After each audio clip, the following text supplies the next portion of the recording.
शराब नीति हमारे अनुकूल नहीं आई तो फिर जो होगा उसको कोई रोक नहीं पाएगा।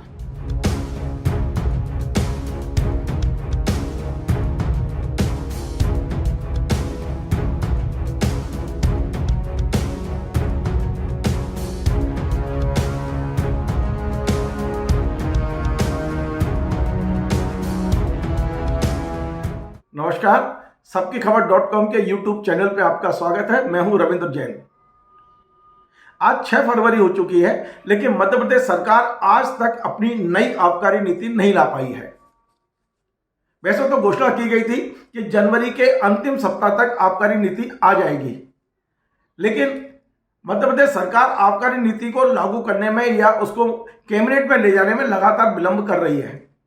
हम और आप सब जानते हैं कि मध्य प्रदेश की नई आबकारी नीति को लेकर मध्य प्रदेश की पूर्व मुख्यमंत्री उमा भारती लगातार आंदोलन कर रही हैं। वे कभी शराब की दुकान पर पत्थर फेंकती हैं, कभी गोबर फेंकती हैं, कभी शराब की दुकान के सामने वो पशुओं को बांध देती हैं ले जाकर। वो कहती हैं कि मधुशाला को गौशाला बनाना है। और उन्होंने मुख्यमंत्री शिवराज सिंह चौहान से ये वायदा किया है कि वे यदि उनकी 5 मांगों को इस आबकारी नीति में शामिल कर लें तो वे अपना आंदोलन वापस ले लेंगी। 7 जनवरी को उमा भारती ने मुख्यमंत्री शिवराज सिंह चौहान को एक पत्र सौंपा है, जिस पत्र में उन्होंने कुल 6 मांगे रखी हैं। उनकी पहली मांग यह है कि मध्य प्रदेश के जितने भी शैक्षणिक संस्थान हैं उनसे शराब की दुकानों को लगभग 1 किलोमीटर दूर रखा जाए। उमा जी की दूसरी मांग यह है कि मध्य प्रदेश में जितने भी अहाते खुले हुए हैं जहां बैठकर शराब पिलाई जाती है वो अहाते तत्काल प्रभाव से बंद किए जाएं। उमा जी की तीसरी मांग यह है कि जितने भी धार्मिक स्थल हैं, मंदिर हो, मस्जिद हो, गुरुद्वारे हो, वहां से शराब की दुकानों को कम से कम आधा किलोमीटर की दूरी पर रखा जाए। उनकी अगली मांग यह है कि मध्य प्रदेश में जहां भी लोगों का एकत्रीकरण होता है, चाहे वो बस स्टैंड हो, रेलवे स्टेशन हो या सिनेमा घर हो, यहां से शराब की दुकानों को लगभग आधा किलोमीटर दूर रखा जाए। उनकी एक मांग यह भी है कि मध्य प्रदेश में शराब के दुष्परिणामों को लेकर पर्याप्त प्रचार प्रसार किया जाए, होर्डिंग लगाए जाए और लोगों को शराब के दुष्परिणामों की जानकारी दी जाए, जागरूकता की जाए। और अंतिम मांग उनकी यह है कि उनकी इन तमाम सारे सुझावों को शराब नीति में यदि शामिल किया जाता है तो इसे लागू करने के लिए पुलिस को पर्याप्त अधिकार दिए जाए। अब हम सब जानते हैं कि मध्य प्रदेश में जो आवासीय क्षेत्र हैं, शायद ही ऐसा कोई क्षेत्र होगा जहां 1 किलोमीटर के क्षेत्र में 2 शैक्षणिक संस्थान ना हो। हर आधे किलोमीटर पर हमारे यहाँ धार्मिक स्थल हैं। तो ऐसी स्थिति में ये उमा भारती जी के सुझावों को मध्य प्रदेश सरकार शामिल करेगी, इसमें संशय की स्थिति है। लेकिन जैसे जैसे शराब नीति का समय नजदीक आ रहा है, उमा भारती का आंदोलन भी और उनकी नाराजगी भी बढ़ती जा रही है। पहले यह तय हुआ था कि 30 सितंबर को मध्य प्रदेश की आवास नीति आएगी और 30 सितंबर को उमा भारती जी ने अपना निवास छोड़ा, जो भोपाल के सरकारी निवास में वो रह रही थी, और भोपाल के अयोध्या नगर बाईपास पर एक मंदिर में उन्होंने एक डेरा जमा लिया। लेकिन सरकार ने 30 तारीख की डेट को आगे बढ़ा दिया और उमा जी 3 दिन उस मंदिर में रहने के बाद ओरछा की ओर रवाना हो गई। ओरछा में उन्होंने एक शराब की दुकान के सामने गाय को बांधकर यह संदेश देने की कोशिश की कि वो मधुशाला को गौशाला बनाने की कोशिश कर रही है। मध्य प्रदेश सरकार आबकारी नीति को ज्यादा दिन टाल नहीं सकती। कल मंगलवार है और कल मध्य प्रदेश कैबिनेट की बैठक भी है। आज शाम तक जो कैबिनेट का एजेंडा मंत्रियों के पास पहुंचा है उसमें शराब नीति का उल्लेख नहीं है।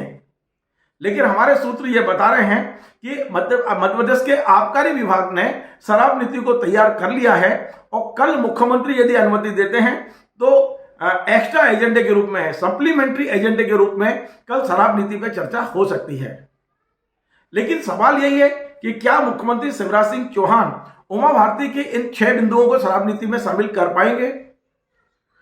हम सब जानते हैं कि मध्य प्रदेश में सरकार के खजाने में लगभग 14,000 करोड़ रुपए मध्य प्रदेश के शराब बिकने के कारण से उसके टैक्स के रूप में आते हैं। यदि उमा भारती जी के इन सुझावों को शामिल किया जाता है तो मध्य प्रदेश की 70% दुकानें बंद हो जाएंगी शराब की, और निश्चित तौर पे मध्य प्रदेश के खजाने को एक बहुत बड़ा नुकसान भी होगा। उमा जी का यह कहना है कि हमें इसका वैकल्पिक तरीका सोचना चाहिए।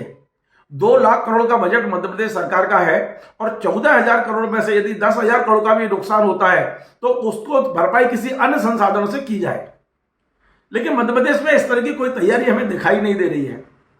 मध्य प्रदेश का कोई भारतीय जनता पार्टी का बड़ा नेता अभी उमा जी के पक्ष में खड़ा नहीं हुआ है और ना ही राष्ट्रीय स्वयंसेवक संघ का किसी बड़े संगठन ने या किसी बड़े नेता ने अभी तक उमा भारती की जो मांग है उसका समर्थन किया है। लेकिन यह तय है कि यदि शराब नीति में उमा जी के जो बिंदु हैं वो यदि शामिल नहीं किए गए तो उमा जी अपना एक अलग एटीट्यूड, एक अलग आंदोलन की रूपरेखा बनाएंगी। हम ये देख रहे हैं कि उमा भारती ने अभी जो ओरछा में जो उन्होंने बयान दिया है वो बहुत ही कहना चाहिए एक इस तरह का बयान है जैसे वो बहुत दुखी और हताश हैं।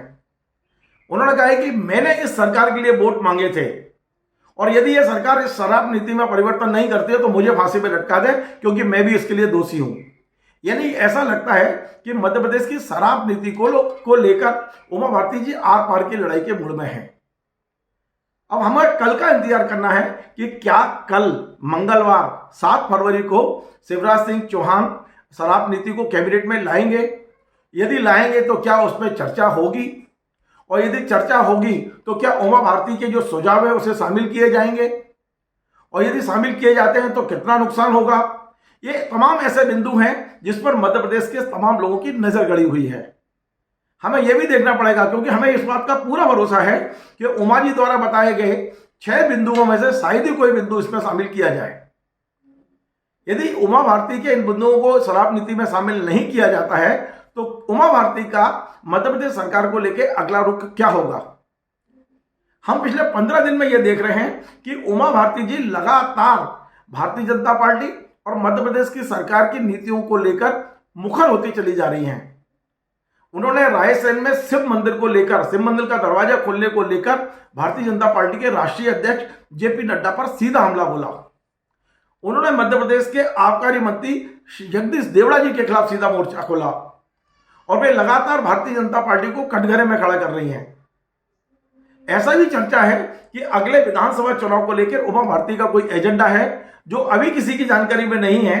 यह हो सकता है कि आबकारी नीति लागू होने के बाद उमा भारती अपने अगले पत्ते खोलें।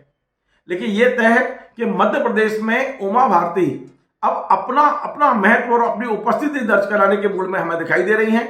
देखना होगा कि क्या कल आबकारी नीति घोषित होती है, नहीं होती है, और आखिर आबकारी नीति कल घोषित नहीं होती है तो शिवराज सिंह सरकार कब तक इसे टालेगी और कब तक इसको टालने की कोशिश करेगी, क्योंकि अभी बहुत सारे टेंडर भी होने हैं। आबकारी नीति घोषित होने के बाद में बहुत सारी नीति बनेगी कि किस तरह से मध्य प्रदेश में शराब बेची जाए। मध्य प्रदेश की आबकारी नीति का यह तय है कि 2023 के विधानसभा चुनाव में बहुत ज्यादा असर पड़ने की संभावना है। उमा भारती इसे बड़ा इशू बनाने वाली है। अब हमें देखना है कि कल क्या होता है। धन्यवाद।